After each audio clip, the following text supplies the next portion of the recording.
I'd like now to introduce our featured speaker. Dr. Diane Hamilton is an award-winning speaker, nationally syndicated radio host, author, and educator. She is the author of multiple books, including It's Not You, It's Your Personality. She is a certified emotional intelligence and Myers-Briggs instructor. Her extensive experience includes working in multiple industries. She is the former MBA program chair at the Forbes School of Business and has taught more than 1,000 business courses. Please give a warm welcome to Dr. Diane Hamilton.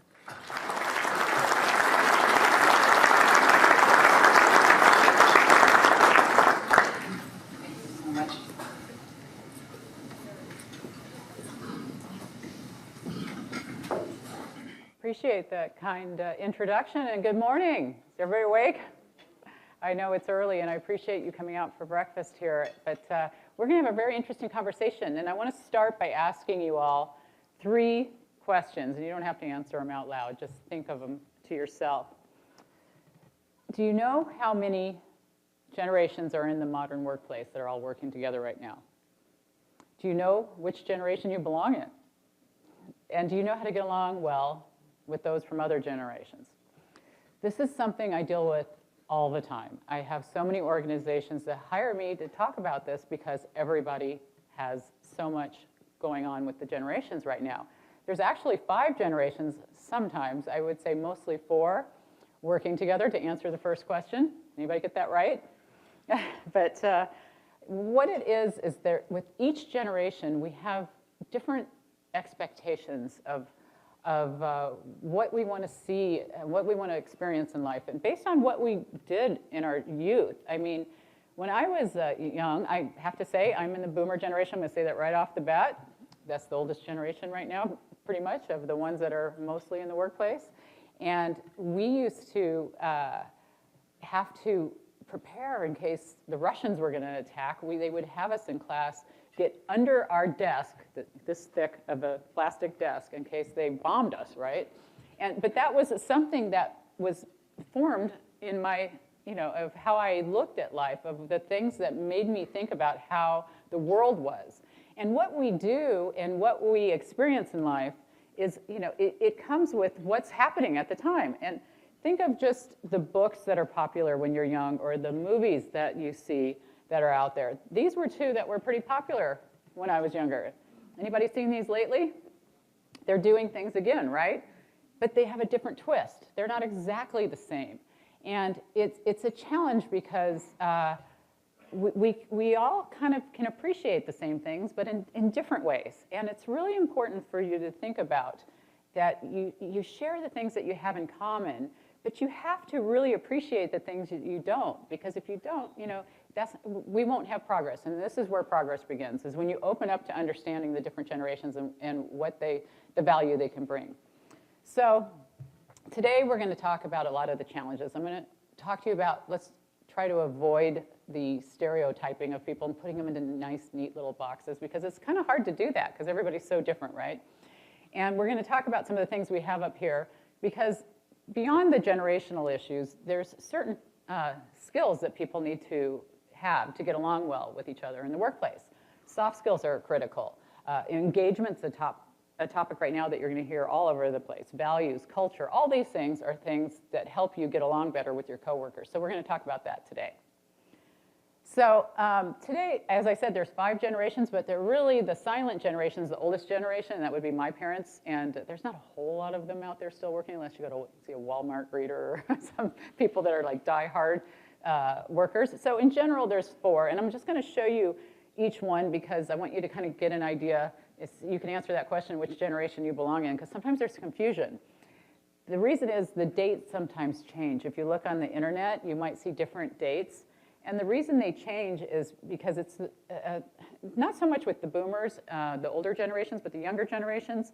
If certain major things happen and people are living through them, like post 9/11, for example, change the whole millennial dates, because if you experience that, you're going to have more of the same mind frame than if you didn't experience that. So look at these dates and look at each generation and figure out which one you're in to kind of give you an idea when we look at some of this later. The next generation was Generation X. They were named X after the boomers came out, they were thinking, what's the next generation? Oh, we'll just refer to them as X, and it kind of stuck, right? But then they got kind of lazy, and they called the next generation Y because it was just the next thing to do. But with millennials, they actually call them both Generation Y and millennials. And to remember that, just think, why are there two names? You guys are lucky. You got two, or it's confusing either way, whatever way you want to look at it. But I'm going to refer to them as millennials today, just to make it easier. And then the last generation, we've got new workers in the workplace now, and they're Generation Z. Does anybody know what the next generations are going to be called after they go through all the alphabet? Pretty close. The Greek alphabet, alpha. So they're going to go that way when they start to name them. So I kind of want to, as I mentioned my background of what I grew up with and how that changed my perceptions, I want you guys to just think of the things that affect each generational's perceptions. If you look at the silent generation, and note that these numbers, they're going to change based on different websites. They're not exactly always the same because it's how many are in the workplace or how many are alive or how many, it changes. So just look at the size in general of the group. And this is my parents' generation. They were very much affected from the war. They had very little technology. They were happy to have a telephone. That was big time. So that was their experience that have molded what their opinions were about things. Now, boomers, that was the big generation. That was my group that was just very, we thought we knew it all. We were very experimental, hippie, tie-dye, all that. That was my generation.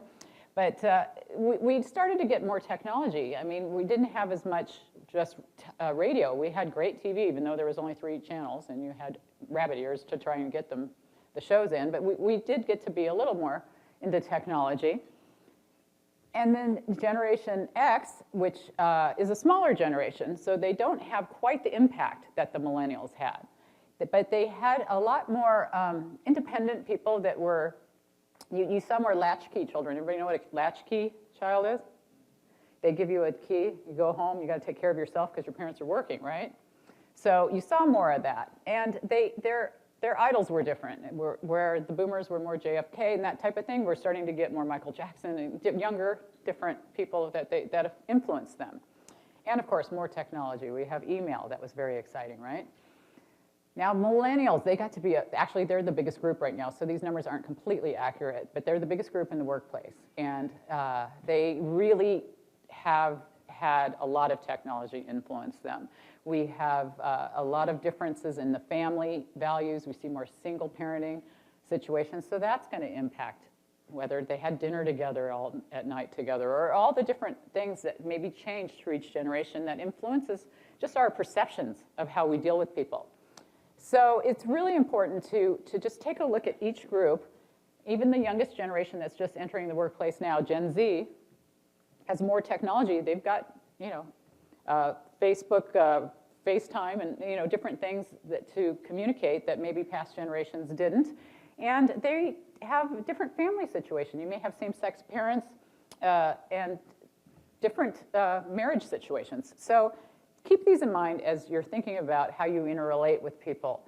So I took this because of the group. I have a real estate license. I sold some prime loans. I was in mortgages. I have a background in your industry. And I thought it was kind of fascinating to kind of look at who's buying and where they're buying. And I put it's harder to kind of read off to the left, so I kind of took some bulleted points out to the right. And it's not really surprising that the older people are buying, senior-related housing. You've got boomers that aren't moving too far away from their last homes, and you've got the millennials, the younger. I'm going to start with the boomers. They have multi-generational homes because a lot of millennials may be still staying at home. So if you have younger boomers, they may still have their kids staying with them.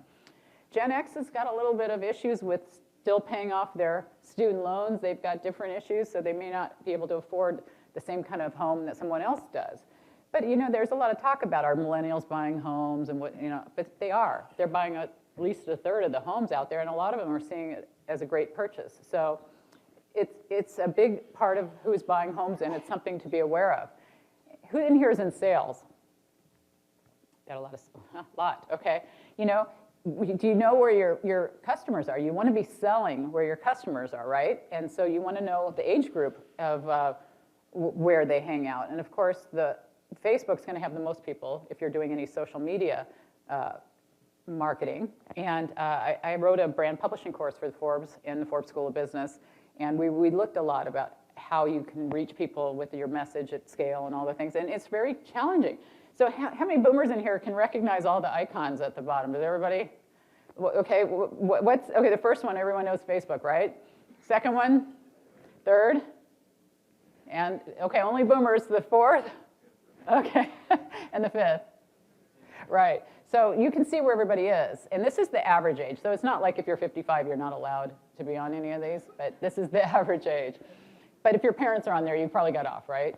But you want to market where your customers are located. And if you have a visual product, of course, the last two are great places to showcase what your product is. So I wanted to throw that in here because it's kind of part of considering your age and how to reach people. So I want to discuss not stereotyping people. I see a lot of people say, well, all boomers are all millennials, and they're all this, they're all that. And you can't put everybody into a box. And I know I wrote the book, It's Not You, It's Your Personality. And in that book, we do a lot of personality assessments. We do Myers-Briggs and DISC and all the different ones to show how you can categorize people. But it's only meant to show you your preferences. It doesn't mean that everybody's exactly the same. And you need to look at the positives and the negatives from each generation, and also from the individual perspective. So I want you to consider how you view other generations. Are you open to interacting with them, or are you just rolling your eyes and going, oh, please, right? Or how do they view you? Are they doing the same thing to you? So I'm going to make you guys take out your phones. We're going to do a little thing here. If you're a boomer, you want to pull out a pad and paper if you don't have the notes thing. Or if you're you might look at the boomer next to you. They probably got a second pad and paper. If you want to write down, this is a contest, so whoever wins gets a prize. It's an exciting prize, so you guys really want to do this. These are words millennials use to describe themselves, and I'm just going to give you a few minutes. I want you to write down 10 of these words, because I think it's really important for you. You can just type it in your notes or write it on a piece of paper, whatever you have, and we're going to see how close you can come to picking the 10 words that they use to describe themselves. A lot of these are very similar words, so it's to trick you a little bit, might make it not too easy. But what I think is important with this is that you can see people from their own perspective, because we read so much in the news about what millennials are like and what boomers are like, or we have preconceived ideas. And if you look at it from their perspective, it can be often helpful. So has everybody got their words? Need more time? I know it's typing. Who types the fastest in here? Okay, well, I am going to just start by, we're going to play the game as Millennial Family Feud. And it goes backwards because more like David Letterman style, because technology doesn't let me do it the way, at least on PowerPoint. The number 10 position of the words that millennials use to describe themselves is curious. And I love that. That is like my favorite word, because if you're curious, you want to learn, you want to develop, you want to be entrepreneurial, you want to do a lot of things that are amazing. So I love that they see themselves as curious. I'm actually working on a book right now that has to deal with being successful based on being curious. So how many people got curious? Anybody? We've got a few. Okay, so number 9 was creative. And I don't think that was a lot of a surprise for a lot of people, that they do see themselves as creative. A lot of them are starting companies. A lot of them are going off on their own and doing unique things. Number 8 is independent. Some people are surprised by that, because some of them are still living at home. Some of them aren't leaving the nest as early as older generations. So independent kind of surprises some people sometimes. Fun-loving. Okay, so anybody have 4? 3? We got a 3. Okay, so we've got, some of these, that's a pretty good amount. Okay, they see themselves as caring. They see themselves as thoughtful, which are kind of similar. They actually do care a lot about world issues, saving the world, making sure we have a better future for their children.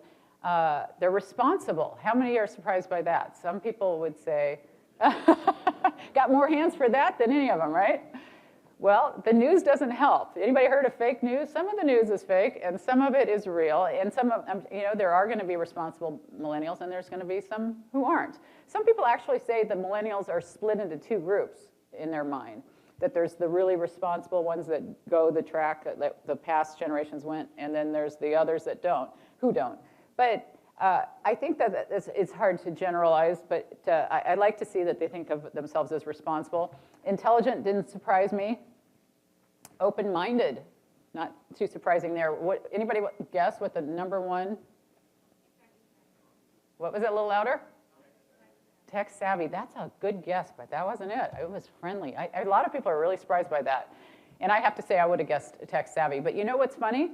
Is not that they're not necessarily tech savvy so much as they're tech dependent.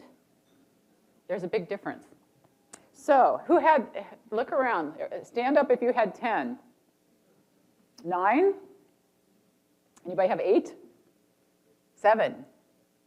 6? See, we don't know them as well as we thought that we did. 5?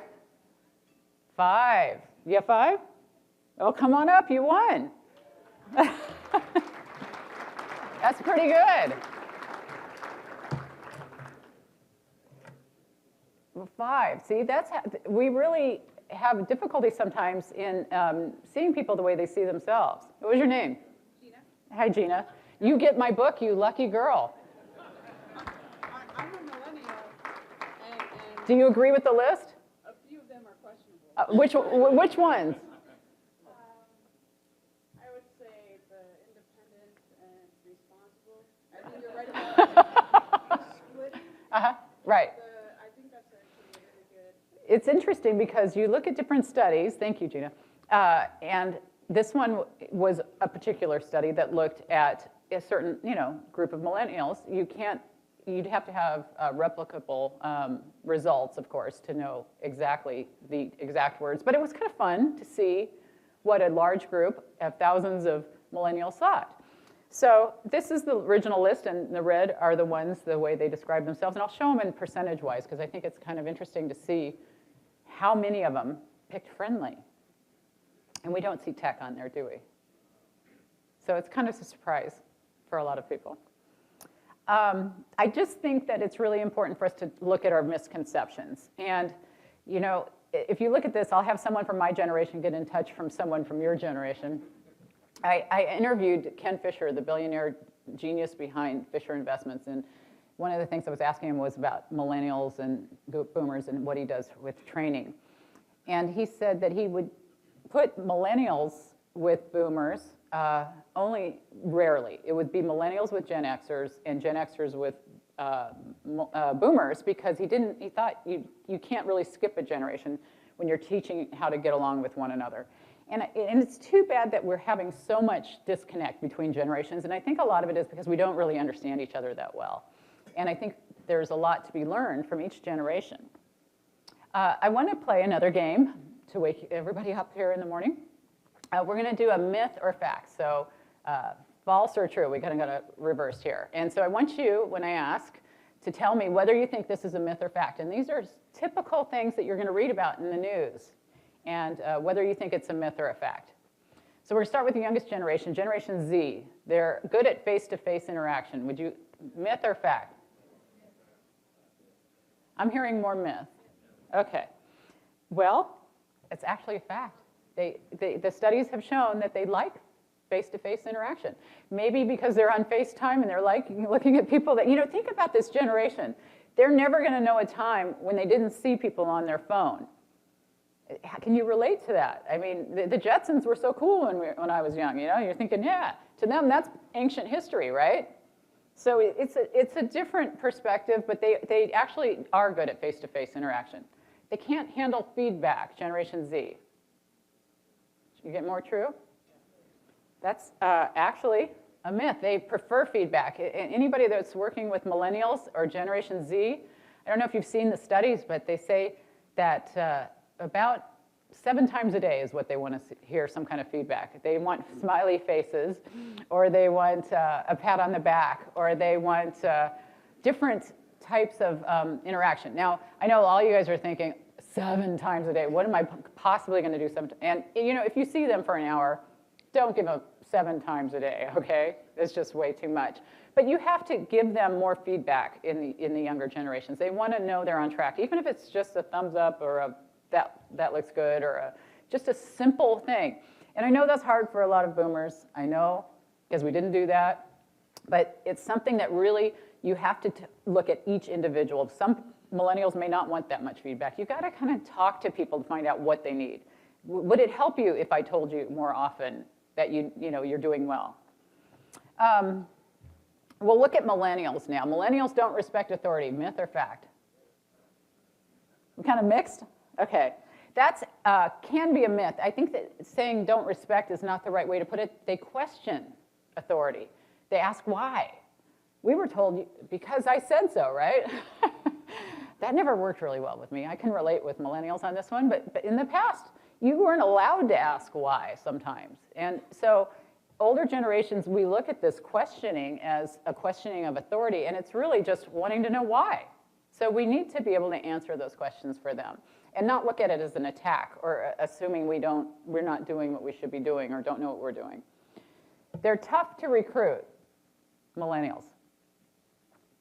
This is actually a fact. It takes 6 to 8 weeks to recruit a millennial. And it's interesting, about 80% of millennials out there are actually always open to moving jobs. I mean, they're always looking at the next thing. And I get a lot of Forbes 30 under 30s on my show, so I ask them a lot about this, about the millennials and their impressions, since they're in that group, a lot of them. And they say that they're just looking down the road. If they can't get what they want in their current company, they may think about going to this company for a couple of years just to get this experience, and then maybe even coming back to this company because they don't offer that experience in this company. It's so different than in the past, where if you left, that door slammed and you're not allowed back in. Remember, that was the end, right? Not anymore. They're opening their doors saying, well, if you need to go somewhere that we don't offer this, you can come back. And that's what they're expecting. So you have to be open to that, to leaving the door open, to keeping that connection and not burning the bridge, because sometimes they're going to gain some great information from another job that they maybe couldn't get where you are, but they'll come back and they'll enrich your company even more. Generation X, they live up to the hype that they're slackers. That was the first thing that we heard about Generation X when they first were getting into the workplace, and that's actually a myth. They had a little more of a different work ethic. They probably didn't burn the midnight oil as much as the boomers, and that came across as a different work ethic. But actually, they're some of the more motivated people out there, so that's definitely a myth. And Generation X, they're known as the sandwich generation. This one's pretty often noted as being very true. And the reason they're known as that is for a couple of reasons. If you remember my earlier chart, I showed the different numbers in each generation, and the millennials were a big group, and the boomers were a big group, and then the smaller group in the middle were the Gen X. So they've kind of been sandwiched between these two groups, but they're also known as the sandwich generation because they have to take care of their parents sometimes and their children, and we're starting to see other generations having to do that as well, but they were the first ones who had to do that. And so that's true. Boomers, they can't retire early. That one's very true. About 11% of boomers are able to retire when they thought they could. And that's causing problems at work for a couple of reasons. Some of them are not happy that they're still working, so their morale is not as good. Some of the Gen Xers and millennials who wanted to take over their jobs are not happy because they can't take over their jobs. So we've got a little bit of conflict there, but a lot of boomers are really happy to be working. And, but it's just challenging because we have so many in the workplace. Okay, boomers, are you technologically challenged? No. No, we are not. I created this PowerPoint presentation and we are not, okay? No, there's some of us who are. We're not as tech dependent at maybe, or we don't love it maybe as much as younger generations, but it came out while we were in the workplace, right? I sold System 36s and System 38s for IBM in 1985. I was one of the first people to be around technology, and I'm a boomer, and there was a lot of us that really like technology. But I'm going to tease you because boomers, we're teased a lot about technology, but we're actually pretty good at it, a lot of us. Now, the silent generation, not so much. Get a lot of calls from my mother. But today we're going to examine some challenges. We're going to look at some of the things that go outside of your generation. Anybody hear a lot about soft skills, engagement, diversity, culture? Those are the top things that people call me to help them with in consulting and speaking, because you got so many people that are working together who don't get along. And it's a huge problem. Anybody know what are soft skills? Soft skills have a simple definition, but I'm going to give you another one. Personal attributes that enable someone to interact effectively and harmoniously with other people is the technical definition. But basically, you're hired for your hard skills, your ability to type, your ability to install plumbing, your ability to sell, whatever, those kinds of things, but you're fired for your behaviors, and that's what soft skills are. Anybody have any problems with people having behavioral issues at work? It's a huge problem. So, and some of these are listed here, and I just listed a few because there's so many that could fall under the category of soft skills. Listening's a huge one. There's so many communication-based ones, but you're going to see a lot that come under the heading of emotional intelligence, which is, I wrote my doctoral dissertation on emotional intelligence and its impact on mortgage sales professionals. I also have studied it in real estate agents. Emotional intelligence is a huge thing that you need to be very familiar with and help your employees with, because if they lack emotional intelligence, it's far worse than having low IQ. So EQ, high EQ score, your emotional quotient, is much more important in many ways than your IQ. So I think I worked with this guy. Yes, I think I have good people skills. What kind of idiot question is that? You're going to have people that really have no clue how they come across to others. Their self-perception's off. And I actually worked in a company, I worked in pharmaceutical sales and agriculture chemical sales and different things for 20 years in this company. And this was in the early 80s, right? That I got to be, in our appraisal process, they would rate us on our concern for impact. And this was long before you heard about emotional intelligence and all the stuff you hear about today. And what they were rating you is how much you cared, how you came across to other people, right? And a lot of people just don't seem to care. They just don't get it, that it's so important. You're representing the company, and you want people that care about how they're perceived. And it's so important because it's expensive. I mean, you're looking at $360 billion a year spent on this from ineffective interpersonal skills. Think about that. You've got the turnover, the costs from people that are leaving that really, just maybe you could have held on to longer. I realize that millennials are going to change jobs every couple of years or more, but you're still having much more turnover than you would have had everybody had great skills.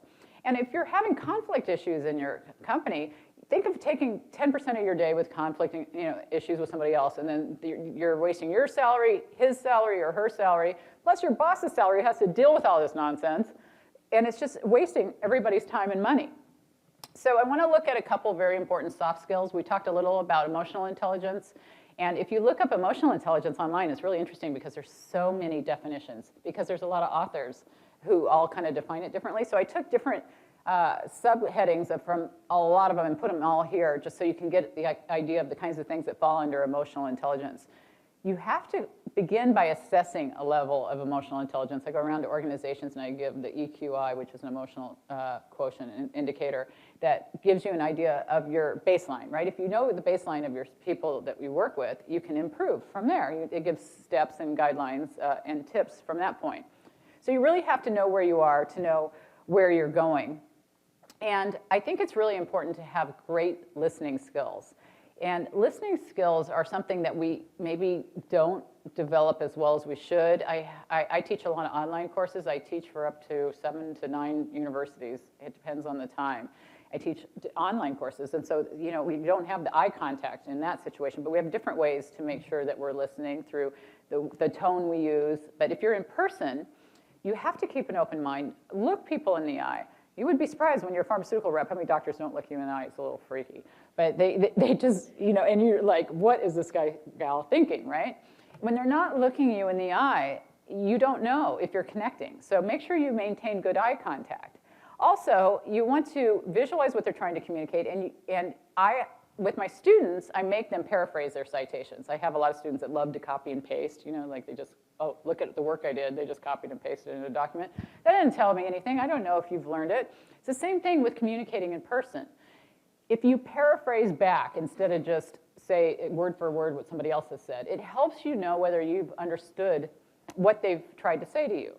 So if you look at them and say, okay, I understand, you want ABC to be XYZ. And if that's not it, you've put it in your own words, and that you can ask them, does this make sense? Is this what you said? These are just simple little skills. And I know a lot of people just don't do all this. And it's so important to improve how people get along. Or you can be this guy and say, please go on with all the details of your previous experiences and try to ignore my facial expressions. He just doesn't care, right? And we get a lot of that. So the second major challenge out there is engagement. And I know you probably hear a lot of the Gallup survey results. Gallup has their poll that they give, and they show this data everywhere, because only a third of the people out there are engaged at work. And engagement is an emotional commitment to their job. It has nothing to do with being happy or satisfied. It's just that you're just driven to try and do the right thing emotionally based on your commitment to your job. And what we find is about half of the workplace isn't committed. They just are kind of disengaged. They're coming in, they get a paycheck, and they can, if somebody offered them a job right now, they'd be gone. And they're just kind of walking dead. They're there. And then you've got the 16% that are the cancer, actually, of the organization. They're spreading rumors. They're causing all the conflict. And I have quite a few emotional intelligence and engagement experts on the show. And I have my radio show that she mentioned. And what we talk about is, can we help this 16%? And some people, they just got to go. Sorry. I mean, they're just not a good fit. They're not a good organizational fit, and they're a problem for the organization. But we do have a half of the workplace here that we can really do some work with. And it's so important that we work on engagement, as it's costing $605 billion a year in the US. Think about that. It's a huge amount of money that's being lost. I mean, think about that. For $10,000 in salary, you're losing $3,400. So, turnover, all the reasons, engagement's a huge problem. And I mentioned my show. I had Andrew Sherman on. He wrote The Crisis of Disengagement. And on the show, he gave a little example of what he sees as what explains engagement. His story was, he walks down the street and he sees three guys laying brick. And he goes up to the first guy and he says, what are you doing? And the first guy says, well, I'm laying brick. What are you, an idiot?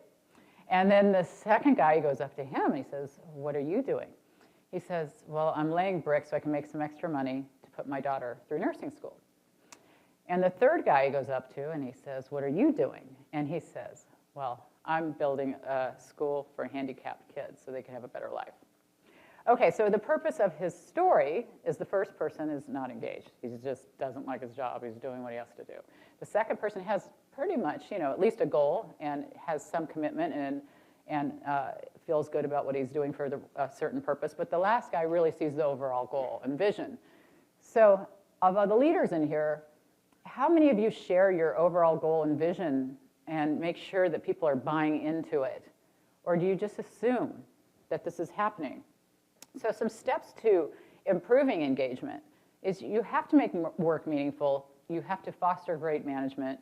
You have to establish all these flexibility, humane workplace, and all the things listed here. Because if you're not establishing your vision and sharing it with people, people should know how their job ties into the overall vision. I mean, think about that. I think of how many jobs I had no idea what their vision was. They didn't share it with me. I'm just doing my job, right? Because I didn't know. And there's so many people like that out there. And to improve engagement, you have to do a few of these things. And most of the things you need to do are kind of listed down the middle. I know this slide's a little complicated, but I want to explain it because I think it's really important. The man on the left side is the engaged person, and the woman is the disengaged person. And the reason he's engaged is because someone's talked to him about his progress. 92% of the time when you ask somebody who's engaged, they'll tell you that. About 13% of the time, you'll get disengaged people. So basically, she's not hearing the things down the middle, and he is. And some of these things are engaging them in their development and just praising them and making sure they have maybe a friend at work always helps. You've got to give them opportunities for growth and just show interest in what they're doing. And if you're not listening to their opinions, I mean, they're going to shrivel up. They're not going to be as productive. So these are some of the things you need to do as far as fixing the engagement issue. The last part about this that I would like to discuss with you is culture, diversity, and conflict. And employees lack understanding of corporate culture often, or they're just not matched to the culture. They weren't hired to match the culture. And maybe you don't even know what the culture is in your organization. And this, you have a problem with conflict and low productivity because of it. And this guy says, we need to focus on diversity. I want you to hire more people who look different but think just like me. And I hear this a lot. They like to hire people that are like them, right? I go to organizations and I give the Myers-Briggs personality test. Who in here has taken the Myers-Briggs? Wow, a lot of you, right? Well, the good thing about taking Myers-Briggs is it kind of gives you an idea of if you're an introvert or extrovert, a sensing or feeling person, all the things, if you're intuitive or not, if you like to be on time, or if you're more spontaneous, and all those kind of things. And what we found, if you put everybody into a group that was all the same personality type, and you put everybody in another group that was a mixture, and you gave them Legos, and you asked them to build something, the group that was all the same built kind of a boring thing. Wasn't anything special, right? But if you look at the group that had the diverse mix, they build much more interesting things. And that's how it is at work. With the diversity comes the challenges, though, of understanding why people prefer certain things. And that's why I think personality assessments can be helpful sometimes, because sometimes you just don't even realize how different other people think. You only see it from your perspective. And there's some people that make all their decisions based on facts, and there's people that make all their decisions based on their values. And I'm one of those people that's all like data, facts, and I mean, there's a spectrum. And when you see that somebody really has to be met on their level because that's how they make their decisions, it helps you interact with people. So it's good to embrace diversity, but it's also challenging because everybody's going to have a unique way in which they like to receive information. So that's why I think it's really important to do some of these assessments to kind of get an idea. And if you don't do formal ones, that's fine too. You could have communication sessions where everybody talks it out based on what you've read, based on different books. It doesn't have to be you spend $1 zillion on personality tests, right? But they can be very helpful. So culture, in this case, of what we expect in the company, we want to make very sure that our leaders are starting at the top of the culture. If you have a negative culture in your workplace, chances are the problem is at the top. It's not being communicated down, or the negative culture is coming from the top. And so what we need to do is work on leaders looking around at their company and seeing, are these people engaged? Are they happy? And if not, maybe our culture has a problem. And you've got to look at this from an emotional perspective, because it's not just emotional intelligence. There was emotions involved in engagement as well. And I think a lot of people don't realize the importance of having empathy. Empathy is a huge part of emotional intelligence, being able to put yourself in somebody else's shoes and saying, okay, well, I don't like this, but you like this. And so it's not like I'm going to do unto others as I'd want it. It's what you'd want, right? Because you may not like what I'd want. So the future of the workplace is going to change. You're going to have a lot of generations working together. It's just the way it is. So the sooner we accept that and be proactive to the changes that are going to come about because of it, the better, right? You need to have foresight. And I teach a lot of courses on foresight, and that's thinking ahead and being proactive to change. Anybody here, have you read Stephen Covey's book, The 7 Habits? Yeah, that's a huge book. And anybody who hasn't read it, it's definitely worth reading. The first habit is being proactive, right? And if you're proactive, you can embrace change a lot better. And having multiple generations is a big change. So you have to be proactive to it. As boomers retire and step down and leave the workplace, you're going to have newer generations taking over. We're going to have more millennials, of course, because there's more millennials out there being in leadership positions. So we're going to lose the experience from the boomers, but we can save it. Since the technology is there, we can never lose anything, right? So we have their knowledge, but we're going to maybe see more changing leadership styles. We might see more servant leadership. Boomers were not as focused on saving the world, maybe, as millennials. You may see more servant leadership. What can I do for you more than what can you do for me?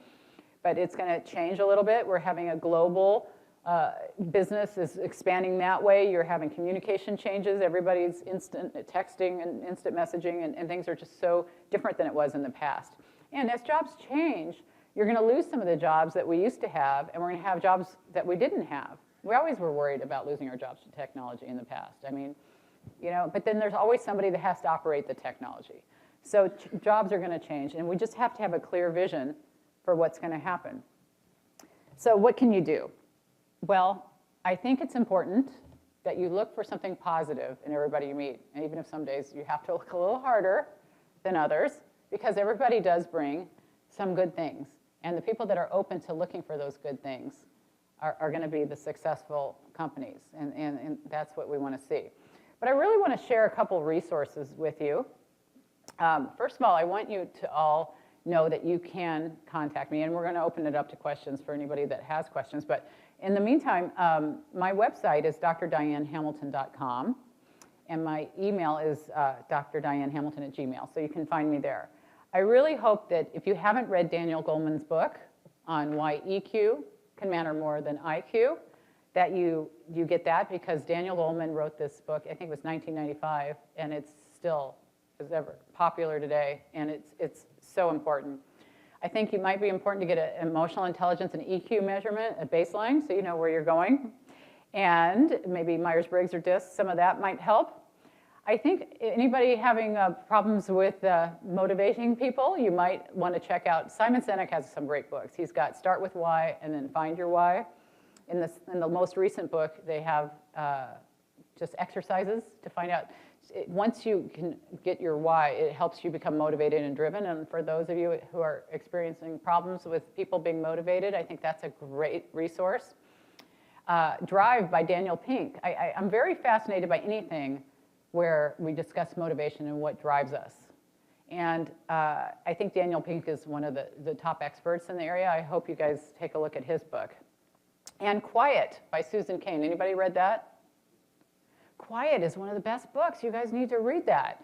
It's meant, actually focused on introverts, but it's meant for everybody, because she's an introvert and she explains what introverts can bring to the table. And I've worked with a lot of engineers in my training classes, and you get a lot of introverts. I teach at technology schools. I've worked with all different types of personalities, but there's so much that we can get from introverted staff members.